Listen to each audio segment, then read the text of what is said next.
எல்லோருக்கும் வணக்கம். இன்றைக்கி நம்ம ஒரு டேஸ்டான சிக்கன் பிரியாணி ரெசிபி தான் பார்க்க போகிறோம். அதுவும் பாஸ்மதி அரிசி உடையாமல் எப்படி செய்யறதுன்னு ஒரு சின்ன சின்ன டிப்ஸோடு தான் இந்த பிரியாணி ரெசிபியை நம்ம பார்க்க போகிறோம். வாங்க ரெசிபிக்குள்ளே போயிடலாம். ஃபஸ்ட்டு இஞ்சி பூண்டு பேஸ்ட் ரெடி பண்ணிப்போம்.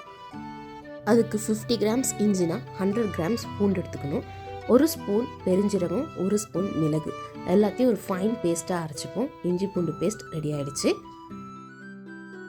இப்போ பிரியாணி செய்கிற பாத்திரத்தில் ஒரு 3 ஸ்பூன் அளவு ரீஃபைண்ட் ஆயில் யூஸ் பண்ணிக்கிறேன். நீங்கள் மல்லாட்டை எண்ணெயும் யூஸ் பண்ணிக்கலாம். எண்ணெய் சூடானதும் மசாலா ஐட்டத்தை நம்ம ஆட் பண்ணுறோம். பட்டை ஒரு 2 பீஸு, அன்னாச்சிப்பூ, ஏலக்காய், கிராம்பு, பிரிஞ்சி இலை, ஒரு 4லேருந்து 5 பச்சை மிளகா கீறாமல் ஜஸ்ட் அது காம்பு எடுத்து நுனியை மட்டும் கீறி விட்டுக்கலாம்.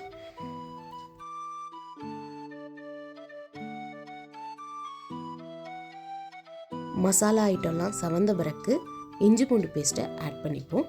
இஞ்சி பூண்டு பேஸ்ட் நல்லா செவந்து வரணும். இஞ்சி பூண்டு பச்சை வாடை போன பிறகு கட் பண்ண ஒரு 3 பெரிய வெங்காயத்தை ஆட் பண்ணிக்கலாம். கிரேவி கொஞ்சம் எக்ஸஸாக நிறையா கிடச்சாதான் நமக்கு பிரியாணியோட ஃப்ளேவர் நல்லாயிருக்கும்.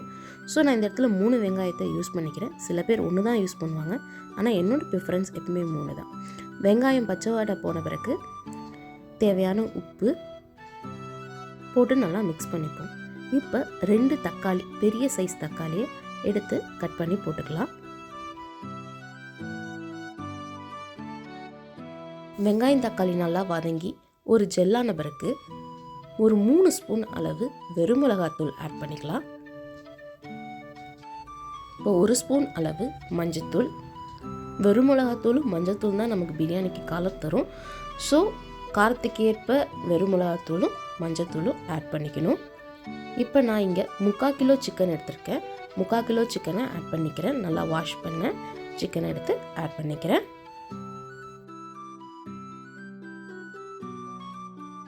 இப்போ மீடியம் ஃப்ளேமில் வச்சு தட்டு போட்டு மூடிக்கிறேன். அப்போ தான் அந்த சிக்கன் நல்லா கொஞ்சம் தண்ணி விடும். இப்போ ஒரு கை நிறையா புதினா, கொத்தமல்லி 2த்தையும் ஆட் பண்ணிக்கிறோம். புதினா கொத்தமல்லி இன்னும் ஃப்ளேவர் நல்லா தரும். புதினா கொத்தமல்லி லைட்டாக வதங்கினாலே போதும்.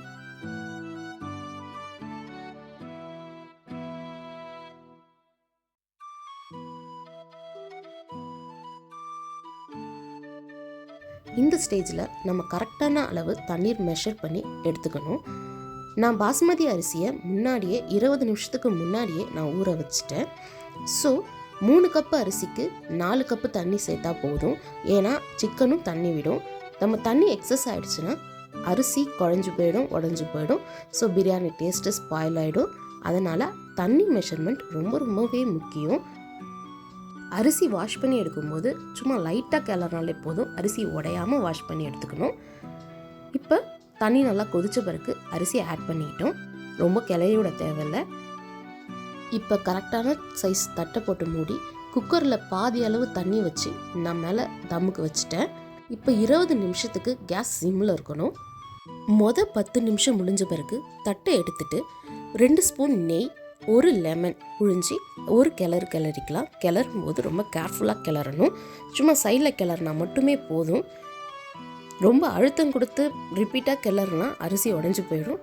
ஸோ அதனால் நம்ம ஒரு 2 கிளறுனா போதும். இப்போ அரிசி 70% வெந்துருச்சு. தண்ணியெல்லாம் கரெக்டாக இருக்குது. அகைன் தட்டு போட்டு மூடி சேம் குக்கர் எடுத்து வச்சிடுறேன். அகைன் 10 மினிட்ஸ்க்கு நான் டிஸ்டர்ப் பண்ணாமல் இருக்கேன். இப்போ தட்டு எடுத்து பார்த்துட்டா சுவையான பிரியாணி ரெடி. ட்ரை பண்ணி பாருங்கள், நிஜமாக சூப்பராக இருக்கும். வீடியோ பிடிச்சிருந்தா லைக் பண்ணுங்கள், ஷேர் பண்ணுங்கள், சப்ஸ்கிரைப் பண்ணுங்கள்.